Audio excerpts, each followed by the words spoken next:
স্থাপন করা সম্ভব হবে না, তবে কমপক্ষে 5টা থেকে 7টা আমি আপনাদের সম্মুখে উপস্থাপন করার চেষ্টা করব ইনশাআল্লাহ। বিমাশিয়াতিল্লাহ ওয়া মা তাওফিকি ইল্লা বিল্লাহ।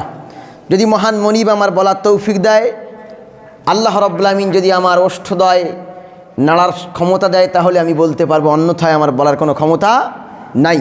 আসুন আমরা সেই মেয়ারাজের, মুহাম্মদ সাল্লাল্লাহু আলাইহি ওয়াসাল্লাম মেয়ারাজ থেকে এই পৃথিবীতে এসেছিলেন, আসার পরে যে 14 দফা যে তিনি শিক্ষা দিয়েছেন, তার শিক্ষাগুলো আমি আপনাদের কাছে উপস্থাপন করে শোনাই। সম্মানিত ভাইরা, মেয়ারাজ শব্দের অর্থ হলো সিঁড়ি। মেয়ারাজ শব্দের অর্থ কি? জোরে বলেন। সিঁড়ি। সিঁড়ি এখন বর্তমান দিকে খেয়াল করে বলতে পারি লিফট, সোপান, সিঁড়ি। তো এগুলো হচ্ছে মেয়ারাজের অর্থ ঊর্ধ্বগমন করা। কি করা? ঊর্ধ্বগমন করা। মুহাম্মদ সাল্লাল্লাহু আলাইহি ওয়াসাল্লাম এই দুলক ভুলক ছাড়িয়ে সপ্ত আকাশ পেরিয়ে আল্লাহর আরশে পরিভ্রমণ করেছিলেন, এই জন্য কে মেয়ারাজ বলে। জোরে বলুন সুবহানাল্লাহ। পবিত্র মেয়ারাজ ছিল বিশ্ব মানবতার জন্য এক মহান শিক্ষা অভিযান। মুহাম্মদ সাল্লাল্লাহু আলাইহি ওয়াসাল্লাম শিক্ষা নিয়ে এসেছিলেন। মেয়ারাজ থেকে ফিরে এসে নবীজি সাল্লাল্লাহু আলাইহি ওয়াসাল্লাম মানব সমাজকে সংশোধন করার জন্য, সংশোধন করার উদ্দেশ্যে সূরা বনী ইসরাঈলের যে 14 দফা শিক্ষা আল্লাহ রাব্বুল আমিন দিয়েছে, সেগুলো শুধু সে যুগের মানুষের জন্য ছিল না, এ প্রত্যেক যুগের মানুষের জন্য।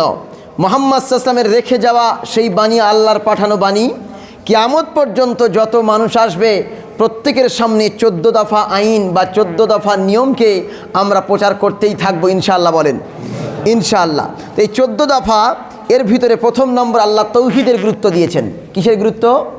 তৌহিদের গুরুত্ব দিয়েছেন। আর শিরিকের উপরে কুঠার আঘাত দিয়েছেন। শিরিককে পৃথিবী থেকে মুক্ত করে দেওয়ার জন্য প্রথম নম্বরে আল্লাহ শিরিকের কথা বলেছেন, তৌহিদকে উজ্জীবিত করেছেন। সুবহানাল্লাহ বলেন। আরেকবার জোরে বলেন সুবহানাল্লাহ। এই 14 দফার ভিতরে প্রথম নম্বর দফা হচ্ছে আল্লাহ রাব্বুল আমিন বলছেন, সূরার নাম হলো সূরা বনী ইসরাঈল, এটাকে আবার ইসরাও বলে। এর 17 নম্বর সূরার 22 নম্বর আয়াত থেকে শুরু হচ্ছে এই 14 দফা আল্লাহর পাঠানো বাণীগুলো। প্রথম নম্বর পড়ছি আমি। আল্লাহ রাব্বুল আমিন বলেন, পৃথিবীর মানব মণ্ডলী শোনো শোনো, আমি আল্লাহ সমাজকে শান্তিপূর্ণ সমাজ করার জন্য, বিশ্বময় শান্তি প্রতিষ্ঠা করার জন্য আমি 14 দফা আইন দিয়ে বিশ্বকে শান্তি ঘোষণা করছি। শোনো, আল্লাহ রাব্বুল আমিন বলেন, প্রথম নম্বরে আল্লাহ রাব্বুল আমিন বলেন, লা তাজআল মা'আল্লাহি ইলাহান আখারা ফাতাকউদা মাজমুমান মাখযুলা। জোরে বলেন আল্লাহু আকবার। আল্লাহ রাব্বুল আমিন বলেন, আল্লাহর সাথে কোনো শিরিক করো না, আল্লাহর সঙ্গে কোনো উপাস্য স্থির করো না। আল্লাহ যে ইবাদতের যোগ্য, ওই ইবাদতের যোগ্যর জায়গায় অন্য কাউকে বসিও না। প্রথম নম্বর দফা হলো মানুষের ঈমান সংস্কার করা। জোরে বলুন সুবহানাল্লাহ। কিসের সংস্কার? ঈমানের সংস্কার। শিরিক মুক্ত ঈমান করতে হবে। শিরিক মুক্ত ঈমানের জন্য প্রথম নম্বর দফা হলো কি? আল্লাহ বলছেন, লা তুশরিক বিল্লাহ, আল্লাহর সঙ্গে শিরিক করো না। কেন? ইন্না শিরকা লাযুলমুন আযীম। এই শিরিক শুধু জুলুম নয়, লা মানে অবশ্যই, জুলমুন মানে জুলুম, অবশ্যই এটা মস্ত বড় জুলুম। আমি সবসময় বলি, আল্লাহ আজিম শব্দ বলে বিশাল ব্যাপার বোঝান। আল্লাহ বলছেন, ইন্না শিরকা লাযুলমুন আযীম, এটি মস্ত বড় অপরাধ। এই অপরাধের মতো অপরাধ আর পৃথিবীতে নাই, এমন অপরাধ।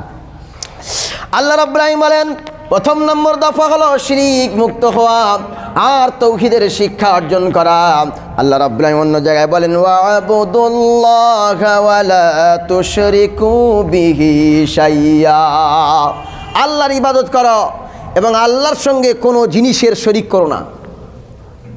আমরা আল্লাহর সামনে মাথা নত করি, কথা ঠিক, কিন্তু আল্লাহর সামনে শুধু নয়, আল্লাহর হুকুমের সামনে মাথা নত করি। কার হুকুমের সামনে? আল্লাহর হুকুমের সামনে মাথা নত করি। আল্লাহকে তো আমরা দেখতে পাচ্ছি না, পাচ্ছি কি? তাহলে আল্লাহর সামনে আমরা সেজদা করি না, কাবার সামনে সেজদা করি না, আমরা সেজদা করি আল্লাহর হুকুমের সামনে। জোরে বলেন সুবহানাল্লাহ। আল্লাহর নবী বলেন, আল্লাহর হাবিব বলেন হাদিস শরীফের ভিতরে সে আযামুজ যুনুবি আনতা জাআলা লিল্লাহি নিদ্দা। আল্লাহর নবী বলেন, আল্লাহর হাবিব বলেন, সবচেয়ে বড় গুনাহ হলো আল্লাহর সাথে কাউকে সমকক্ষ বানানো। আল্লাহ যা পারে অন্য কেউ সেটা পারে। আল্লাহ সন্তান দিতে পারে, অন্য কেউ সেটা পারে। আল্লাহ ঝড় দিতে পারে, অন্য কেউ পারে। আল্লাহ বৃষ্টি দিতে পারে, অন্য কেউ পারে। আল্লাহ বন্ধা বানিয়ে রাখতে পারে, অন্য কেউ পারে। এই বিশ্বাস যদি কেউ করে তাহলে আল্লাহর সঙ্গে শিরিক করা হয়। আল্লাহ বলছেন এটা মস্ত বড় গুনাহ। তাহলে প্রথম নম্বর দফা হলো শিরিকের শিক্ষা। কিসের শিক্ষা? শিরিকের শিক্ষা।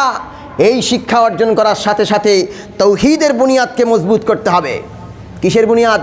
তৌহিদ, একত্ববাদের বুনিয়াদ মজবুত করতে হবে, তবেই আমরা প্রথম নম্বর দফার শিক্ষা অর্জন করতে পারবো। প্রথম নম্বর হলো। 2 নম্বর দফা আল্লাহ রাব্বুল আলামিন বলেন, এরপরে আয়াতে আল্লাহ রাব্বুল আলামিন বলছেন ওয়া ক্বাদা রাব্বুকা আল্লা তা'বুদু ইল্লা ইয়্যাহু ওয়া বিল ওয়ালিদাইনি ইহসানা। আওয়াজ কি কমানো আছে নাকি? আওয়াজটা ঠিক করেন তো। আল্লাহ রাব্বুল আলামিন বলেন ওয়া ক্বাদা রাব্বুকা, তোমার রব বলছেন দিস ইজ মাই অর্ডার, আমার অর্ডারটা শোনো। ওয়া ক্বাদা রাব্বুকা, তোমার রব তোমাকে ঘোষণা দিচ্ছে আল্লাহ তা'বুদু ইল্লা ইয়্যাহু, আল্লাহ ছাড়া কারো ইবাদত করা যাবে না, কারো ইবাদত করা যাবে না। এরপর আল্লাহ বলছেন ইল্লা ইয়্যাহু ওয়া বিল ওয়ালিদাইনি ইহসানা, মানে আল্লাহর পরের ধাপ কাকে বোঝাচ্ছে? মা বাপকে। কাকে? আরে জোরে কয় না, মা বাপকে।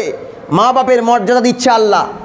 আল্লাহ বলছেন যে আমি আল্লাহ, আমার পরে তোর মা বাপের মর্যাদা। অবিল ওয়ালিদাইনি ইহসানা, তোর মা বাপের প্রতি ইহসান করবি। মা বাপের হুকুম মানা ফরজ নয়, মা বাপের হুকুম মানা ফরজ নয়, মা বাপের খিদমত করা ফরজ। কি বললাম? মা বাপের হুকুম মানা ফরজ নয়, মা বাপের খিদমত করা ফরজ, এটা মনে রাখবেন। আল্লাহ এরপর বলছেন ওয়াবিল ওয়ালিদাইনি ইহসানা ইম্মা ইয়াবলুগান্না ইনদাকাল কিবারা আহাদুহুমা আও কিলাহুমা ফালা তাকুল লাহুমা উফফিন ওয়ালা তানহারহুমা ওয়া কুল লাহুমা কাওলান কারীমা। আল্লাহ বলছেন তোর বাপ আর তোর মা যখন বৃদ্ধ হয়ে যাবে, দুজন অথবা কেউ, ইম্মা ইয়াবলুগান্না ইনদাকাল কিবারা আহাদুহুমা, দুজনের মধ্যে কেউ অথবা দুজনেই, ফালা তাকুল লাহুমা উফফিন, তাদের সামনে উফ শব্দ বলবি না। যে উফ শব্দ বললে তারাও বিরক্ত হচ্ছে, আর তাদের উফ শব্দ শুনে তুমি বিরক্ত হবে না। ওয়ালা তানহারহুমা, তাদেরকে ধমক দিবি না। 2 নম্বর কথা। ওয়াকুল লাহুমা কাওলান কারীমা, তাদের সঙ্গে সুন্দর সুন্দর কথা বলবি। ওয়াকুল লাহুমা কাওলান কারীমা, তাদের সঙ্গে সুন্দর সুন্দর কথা বলবি। আবার আল্লাহ অন্য জায়গায় বলছে ওয়াকফিজ লাহুমা জানাহায-যুল্লি মিনার রাহমাতি ওয়া কুর রাব্বিরহামহুমা কামা রাব্বায়ানি সাগীরা। সবাই আমার সঙ্গে পড়েন ওয়া কুর রাব্বিরহামহুমা কামা রাব্বায়ানি সাগীরা। আল্লাহ বলছে যেমন একটা মুরগি যেমন তার বাচ্চাকে শত্রুর থেকে বাঁচানোর জন্য ডানার ভিতরে রাখে, আর ডানার ভিতরে যখন বাচ্চা চলে যায় তখন সে অনির্বচন সুখ অনুভব করে আর বলে আমাদের কোনো শত্রু আমাদেরকে মারতে পারবে না, নষ্ট করতে পারবে না। ঠিক একটা ছেলে যেন তার বাপ মাকে এরকম তার আদরের কোলে, তার রহমতের কোলে, তার ভালোবাসার ছায়াতলে যেন স্থান দান করে, বাপ মা যেন বৃদ্ধ বয়সে যেন ছেলের প্রতি কোনো রকমের ধৃষ্ট না হয়। জোরে বলেন সুবহানাল্লাহ। আর মরে যাওয়ার পরে কি করবেন? মরে যাওয়ার পরে হলো দোয়া করতে হবে রব্বিরহামহুমা কামা রাব্বা ইয়ানি সাগীরা। ও আল্লাহ, রহমতের মালিক ও বরকতের মালিক, যেমন করে আমার বাপ মা আমাকে ছোটোবেলায় স্নেহের কোলে লালন পালন করেছে, তুমি আমার বাপ মাকে তোমার রহমতের কোলে লালন পালন করো। জোরে বলুন সুবহানাল্লাহ। 2 নম্বর দফা আল্লাহ রাব্বুল আলামিন বলছেন শোনো, এখানে হলো আমার পরে বাপ মারের স্থান। আনিশকুরলি ওয়ালি ওয়ালিদাইক, আমি আল্লাহ প্রথমে আমার শুকরিয়া আদায় করবি, কারণ তোর এই 3.5 হাত বডি তৈরি করার দায়িত্ব আমি আল্লাহর ছিল, আর সেটার প্রসেসিং করার জন্য তোর বাপ মা ভূমিকা পালন করেছে। এই জন্য প্রথম শুকরিয়াটা আমার হবে, তারপরের কৃতজ্ঞতা তোর বাপ মার হবে। জোরে বলুন সুবহানাল্লাহ। প্রথম নম্বর শুকরিয়া আমার, আমি তোর চোখ দিয়েছি, নাক দিয়েছি, জিহ্বা দিয়েছি, মস্তিষ্ক দিয়েছি, তোর বডি দিয়েছি, তোর স্থান দিয়েছি, তোর সম্মান দিয়েছি, সব কিছু দিয়েছি। এর মালিক হচ্ছে আমি।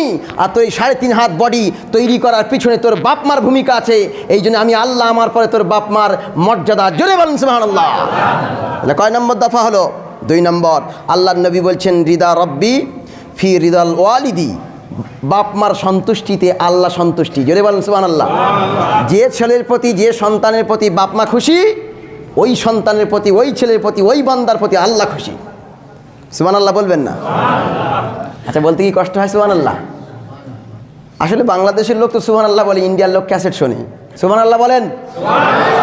তাহলে কটা হলো? 2টো। এর শিক্ষা হচ্ছে ইবাদতের পরে সর্বোচ্চ অধিকার হচ্ছে বাপ মার। আল্লাহর ইবাদতের পরে সর্বোচ্চ অধিকার বাপ মার। 2 দফা হলো। 3 নম্বর দফা হলো আল্লাহ রাব্বুল আমিন বলেন ওয়া আতিযাল কুরবা হাক্কাহু ওয়াল মিসকিনা ওয়া ইবনাস সাবিল।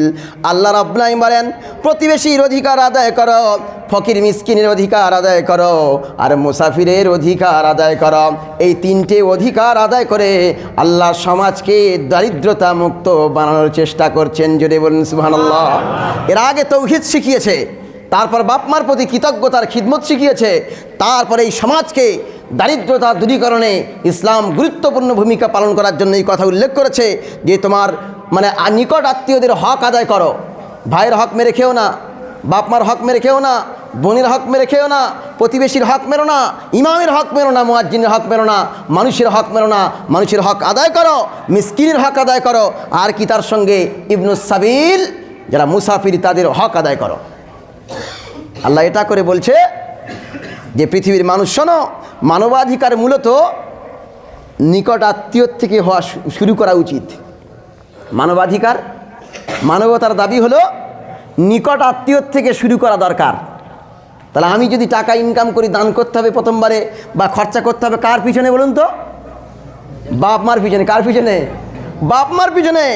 আল্লাহ বোঝাতে চাইছে পৃথিবীর মানুষ শোনো, যদি তুমি মানবতার শিক্ষা গোটা বিশ্বময় ছড়িয়ে দিতে চাও, তাহলে তোমার নিকট আত্মীয় থেকে মানবিকতা, মানবতা বোধ তৈরি করতে হবে। কোথা থেকে? নিকট আত্মীয় থেকে। ভাইয়ের সঙ্গে তার সম্পর্ক নেই, বাপের সঙ্গে সম্পর্ক নেই, ও 5 লাখ টাকা নিয়ে পীর সাহেবের দরবারে হাজির যে হুজুর আপনার কাছে এসেছি 5 লাখ টাকা নিয়ে, আপনি আমার জন্য দোয়া করে দেন। গোটা পৃথিবীর পীর যদি দোয়া করে, ওই দোয়া কবুল হবে না যদি মা তার উপরে নারাজ থাকে। বাপ যদি নারাজ থাকে কবুল হবে না। গোটা পৃথিবীর পীর যদি এক জায়গা হয়ে যায় হবে না। মা বদদোয়া করবে, এমনকি নবীও যদি দোয়া করে হবে না। হাদিসে তার উল্লেখ আছে, এক যুবকের কবরে আগুন জ্বলছিল, যতক্ষণ মা ক্ষমা না করেছে সেই যুবকের কবরের আযাব শাস্তি মাফ হয় নাই। তার মানে এর দ্বারা বোঝা গেল একজন নবীও যদি দোয়া করে আর মা যদি তার প্রতি অসন্তুষ্ট থাকে, এখানে কোন রকমের কনসিডার করার জায়গা নাই।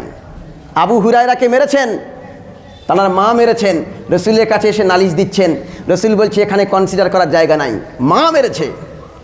সুতরাং মায়ের মর্যাদা আল্লাহর পরে, বাপের মর্যাদা আল্লাহর পরে, এই মর্যাদা দিতে হবে। আর 3 নম্বরে আল্লাহ পাক বলছেন গরিব মিসকিন এবং নিকট আত্মীয়দের অধিকার আদায় করতে হবে। ফকিরের অধিকার আদায় করতে হবে, মিসকিনের অধিকার আদায় করতে হবে। ইতিমের হক মারলে হবে না, ইতিমের হক আদায় করতে হবে, মুসাফিরের হক আদায় করতে হবে। আল্লাহ এর দ্বারাই 1 নম্বরে মানবিকতার শিক্ষা দিলেন। জোরে বলেন সুবহানাল্লাহ। আল্লাহ রাব্বুল আলামিন বলেন, এই আয়াতের তাফসিরে অন্য আয়াত এসেছে, আল্লাহ পাক বলছেন ওয়াবিল ওয়ালিদাইনি ইহসানা ওয়াজিল কুরবা। বাপ মার পরে যে প্রতিবেশীর অধিকার, সেই কথাটা আল্লাহ পাক বলছেন ওয়াজিল কুরবা, নিকট আত্মীয়দের অধিকার আদায় করো। জোরে বলুন সুবহানাল্লাহ। আমার কাছে যাকাত পাওয়ার অধিকার কারা বলেন তো? আমার আত্মীয় স্বজন আগে না, কিন্তু আমরা আকবাড়ি গিয়ে অনেক দূরে গিয়ে যাকাত দিই। আগে আত্মীয় স্বজনকে দেওয়ার কথা ইসলাম বলেছেন। এবার হাদিসের মধ্যে বলছেন মান কানা ইউমিনু বিল্লাহি ওয়াল ইয়াউমিল আখির, কেউ যদি আল্লাহর প্রতি ঈমান আনে এবং আখিরাতের প্রতি ঈমান আনে, ফালইউকরিম দাইফাহু, সে যেন মেহমানকে সম্মান করে, মুসাফিরকে সম্মান করে, যে মেহমান এসেছে তাকে যেন সম্মান করে। যদি বলবেন না সুবহানাল্লাহ। মানে 1 নম্বর হচ্ছে 3 দিন মেহমানদারি করা ফরজ। কদিন? 3 দিন। তারপরে কিন্তু নফল করতে পারে, নাও পারে। কথাটা বুঝতে পেরেছেন? 3 দিন ফরজ অথবা ওয়াজিব। ওয়াজিব তাকে কর্তব্য পালন করতে হবে, তারপরে নফল। পারলে করতে পারে, না পারলে নাও পারে, যদি শক্তি থাকে করবেন। যাই হোক, তাহলে 3 নম্বর পয়েন্ট হলো। 4 নম্বরে শোনেন এইবারে। 4 নম্বর হচ্ছে অপব্যয় করা যাবে না। শুধু সমাজকে দারিদ্রতা দূরীকরণে ভূমিকা পালন করতে গেলে অপব্যয় করলে হবে না, অযথা খরচা করলে হবে না। বিয়ে হচ্ছে, কোথায় একটা রঙিন কাগজ 5,000 টাকা কিনে এনে গ্রাম্যায় ছড়াচ্ছে। কী হচ্ছে? বিয়ে হচ্ছে, ছেলে আমার খ্রিস্টানের রীতিনীতি পালন করার জন্য 5,000 টাকার বোম কিনে ফটাস করে ফাটাচ্ছে। লজ্জা থাকা দরকার জাতির। বলছে হুজুর আমাদের ব্যবসায় এত সমস্যা কেন? আরে ব্যবসার সমস্যাতে তুমি নিয়ামতের শুকরিয়া আদায় করোনি, অপব্যয় করেছ, যার কারণে আল্লাহ নিয়ামত দিয়ে আবার ছিনিয়ে নিচ্ছেন। আল্লাহ রাব্বুল আলামিন বলেন, এ পৃথিবীর মানব মণ্ডলী শোনো, ইন্নাল মুবাযযিরিনা কানু ইখওয়ানাশ শায়াতিন। আল্লাহ রাব্বুল আলামিন বলেন, এ পৃথিবীর মানব মণ্ডলী শোনো শোনো, আমি রাব্বুল আলামিন আল্লাহ 4 নম্বর দফা তোমাদের শেখাচ্ছি শোনো। আল্লাহ পাক বলছেন, ইন্নাল মুবাযযিরিনা কানু ইখওয়ানাশ শায়াতিন, নিশ্চয়ই যারা অপব্যয় করে, বেকার খরচা করে, মানে লাঘব খরচা করে, বেকার খরচা করে, তারা হচ্ছে শয়তানের ভাই। তারা কার ভাই? শয়তান যেমন অপচয় করে, অপব্যবহার করে, তেমন যে শ্রেণীর মানুষেরা মানে প্রয়োজন ছাড়া প্রয়োজনের অতিরিক্ত খরচা করবে, ওই ব্যক্তি হচ্ছে কি? শয়তানের ভাই। কার ভাই? শয়তানের ভাই। আল্লাহ ওই আয়াতের তাফসীর করতে গিয়ে বলছেন, সূরা আনআম 6 নম্বর সূরা 14 নম্বর আয়াতে বলছেন, ওয়ালা তুসরিফু, তোমরা অপব্যয় করো না। আল্লাহ নিষেধ করছেন তোমরা অপব্যয় করো না। তাহলে আল্লাহ যেখানে নিষেধ করছে সেখানে কি অপব্যয় করা যাবে? আরে জোরে কর না, যাবে না। সুতরাং আল্লাহর নবী বলছেন, শোনো, খুব সাধারণ পোশাকেও থাকা যায়। সিম্পল পোশাকে, অনেক বড় বড় ব্যক্তিরা সিম্পল পোশাকে থাকা যায়। আসলে সাধারণত্বের মধ্যে মহত্ব লুকিয়ে আছে। কি আছে? সাধারণত্বের মধ্যে মহত্ব লুকিয়ে আছে। যে যত সিম্পল এবং সাধারণ, তার ভিতরে অনেক মহানুভবতা এবং মহত্ব লুকিয়ে আছে। আমি যদি একটা বিশাল পোশাক পরে আসতাম, রেশমের পাঞ্জাবি, সুন্দর কাজ করা, এক ঝিকমক করছে, তাহলে কি ভালো লাগতো? না। সিম্পল সাধারণত্বের মধ্যে মহত্ব লুকিয়ে আছে, এটা মনে রাখতে হবে। আল্লাহর নবী বলেন, আল্লাহর হাবিব বলেন, কুলু ওয়াশরাবু ওয়া তাসাদ্দাকু ফি গায়রি সারাফিন। আল্লাহর নবী বলেন, খাও, পরো, দান করো, কিন্তু অপচয় করো না। যতটা খাওয়ার দরকার খাও, যতটা পান করার দরকার পান করো, যতটা পরিধান করার দরকার পরিধান করো, কিন্তু অপচয় করা যাবে না। অপচয় করা যাবে না। একটা বরের প্লেটে 5 জন বসেছে, সেখানে দিয়েছে 15 জনের খাবার নষ্ট হবে না বলুন তো? তাহলে এগুলো তো আমাদের বিবেক করা দরকার। আমি কোটি টাকার মালিক বলে যে 15 জনের খাবার চাপিয়ে দেবো 5 জনের উপরে, এটা তো জুলুম করা হবে, তাই না? আবার যারা খেতে পারবে না তাদেরও মানা দরকার যে 5 জনের খাবার আপনি 10 জনের 15 জনের দিয়েছেন, খাবো কি করে? আগে তুলুন। তাহলে আমরা প্রত্যেক জায়গায় অপব্যয় করে চলেছি। কিছু ব্যক্তি দেখা যায় যে মসজিদের ট্যাপ ছেড়ে দিয়ে তারপর হাতা গোটাচ্ছে, মসজিদের ট্যাপের পানি পড়েই যাচ্ছে, অথচ এটা অপচয় হয় না নাকি? অপচয়। ওই জন্য অনেক মসজিদে দেখবেন, বিশেষ করে যারা এয়ারপোর্টে গিয়েছেন, দেখবেন নিচে হাত দেবেন, সেন্সার সিস্টেম, হাত দিলেই পানি পড়বে, আর হাত সরিয়ে নিলে পানি বন্ধ হয়ে যাবে। তার মানে তারা এই ইসলামকে নিয়ে গবেষণা করে এগুলোকে বাস্তবে রূপায়ণ করছে, আর আমরা ইসলামকে না পড়ে না জেনে আমরা কি করছি? অপচয়ের সাগরে ভাসছি। আল্লাহর নবী বলেছেন, এমনকি যদি চলমান পানিতে অজু করো, তারপরেও পানি কি করা যাবে না? অপচয় করা যাবে না। ওই বোর্ডে লেখা আছে, দেখে নেবেন, ওই বোর্ডে পয়েন্ট দিয়ে লেখা আছে, আপনি পেয়ে যাবেন। আল্লাহ রাব্বুল আলামিন বলেন, শোনো, 4 নম্বর দফা দিয়ে কি শিক্ষা হলো? সম্পদ পরীক্ষার উপকরণ। আমি তোমাকে সম্পদ দিয়েছি পরীক্ষা করার জন্য, দারিদ্রতা দিয়েছি পরীক্ষা করার জন্য। এই সম্পদ আমি তোমার পরীক্ষা করার জন্য দিয়েছি, নষ্ট করার জন্য দেই নাই। পরীক্ষার জন্য সম্পদ দিয়েছেন আল্লাহ। তাহলে পরীক্ষার জন্য যখন সম্পদ আল্লাহ দিয়েছেন, তাহলে পরীক্ষাটা ভালো করেই দিতে হবে। কি করে? আমি একটা জাস্ট ফর এক্সাম্পল দিই। একজনের কাছে এক ব্যক্তি 100 টাকা দিয়েছে, আরেকজনের কাছে 2 টাকা দিয়েছে, দিয়ে বললো, যা তোরা মেলা থেকে ঘুরে আয়, জলসা থেকে ঘুরে আয়। তা যাকে 100 টাকা দিয়েছে, সে 2 টাকার ঝালমুড়ি কিনেছে, 3 টাকার খেলনা কিনেছে, 4 টাকার বেলুন কিনেছে, 5 টাকায় এটা কিনেছে, 6 টাকার ওটা কিনেছে, 7 টাকার সেটা কিনেছে। আর যার 2 টাকা দিয়েছে ও 2 টাকার ফুচকা খেয়ে চলে এসছে। এইবার বলছে ওই আয় কে ক টাকা নিয়ে গেছিস? বললো আমি 2 টাকা, আমি 100 টাকা। দুজনে হিসাব দিবি আয়। কোথায় হিসাব দিতে হবে? গরম কড়ার উপরে দাঁড়িয়ে। কিসের উপরে?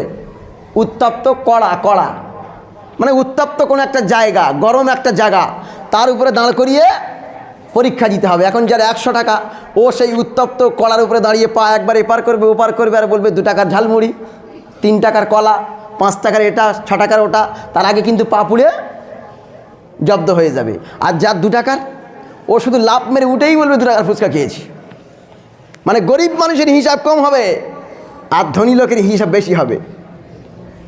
সুবহানাল্লাহ বলবেন না? বলছে যেতে বাবা সুবহানাল্লাহ।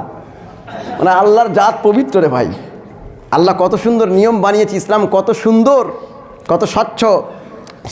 এইবারে দেখেন 5 নম্বরে আল্লাহ পাক রব্বুল আলামিন বলেন, পৃথিবীর মানুষেরা, আমি আল্লাহ রব্বুল আলামিন কোরআন আল কারীমের মধ্যে বললাম, ইম্মা তুরিদান্না আনহুম ইবতিগা রাহমাতিন। আল্লাহ পাক বলেন কিছু না দিতে পারলেও সুন্দর কথা বলা। ফাকুল লাকুম কাওলাম মাইসুরা। আল্লাহ পাক কোরআনের ভিতরে বলেন 5 নম্বর দফা হলো মানুষের সঙ্গে কনভারসেশন, কথা বলা। যার মানে দাঁত ভালো তার সঙ্গে খাই, আর যার মন ভালো তার সঙ্গে যাই। যার কথা ভালো তাকে মানুষকে প্রিয় বানাতে 1 সেকেন্ড টাইম লাগে না। ক সেকেন্ড? 1 সেকেন্ড টাইম লাগে না। ওই জন্য আল্লাহ বলছেন ফাকুল বলো লাহুম তাদের সঙ্গে কাওলাম মাইসুরা, মানুষের সঙ্গে সুন্দরভাবে কথা বলো। আল্লাহর নবী বলছেন, আল্লাহর হাবিব বলছেন, কেউ যদি একটা কথা বলে এই কথাটা যদি সুন্দর হয় ওইটাও সদকা। জোরে বলেন সুবহানাল্লাহ। তাহলে সমাজ পরিবর্তন করার জন্য কত হাই কোয়ালিটির মানে আল্লাহ বার্তা দিয়েছেন 14 দফায়। কথা সুন্দর বলতে হবে। আল্লাহ রাব্বুল আলামিন বলেন ধ্বংস প্রতারকদের জন্য। মানুষের সঙ্গে প্রতারণা করা যাবে না, কথা দিয়ে প্রতারণা করা যাবে না। 2 নম্বরে চিটারি আর বাটপারি করা যাবে না। আল্লাহ রাব্বুল আলামিন বলেন মানুষের সঙ্গে সুন্দর আর সঠিক কথা বলো, তাতে সমাজ কিন্তু স্বচ্ছ থাকবে। আল্লাহ পাক বলছেন ওয়াইলুল লিল মুতাফফিফিন। ধ্বংস প্রতারকদের জন্য, ধ্বংস প্রতারকদের জন্য। যারা প্রতারণা করে, বিচারিতা করে, ছল চাতুরি করে, এদের জন্য আল্লাহ পাক বলছেন ধ্বংস। মানুষের সঙ্গে সদা সত্য কথা বলো, সদা সত্য কথা বলো এবং সুন্দর মুচকি হাসি দিয়ে কথা বলো। কি দিয়ে? আমি প্রায় বলি এটা ব্যবসা। যারা ব্যবসা করেন আসলে ব্যয় থেকে ব্যবহার সুন্দর হতে হবে। থেকে বচন, কথা সুন্দর হতে হবে। থেকে সদাচার, এই 3 থাকবে যার সেই উইনার। সুবহানাল্লাহ বলবেন না? এই 3টে গুণ তার মধ্যে থাকতে হবে ব্যবসা করতে গেলে। না তো এক ব্যবসায়ীর কাছে গিয়ে বলছে তোমার একটা দাম কত? 10 টাকা। ওটার দাম কত? 20 টাকা। ও বললো তোর ভিক্ষায় দরকার নেই, কুকুর থেকে বলবে না? তাহলে সুন্দর কথা বলতে হবে, সঠিক কথা বলতে হবে, সত্য কথা বলতে হবে।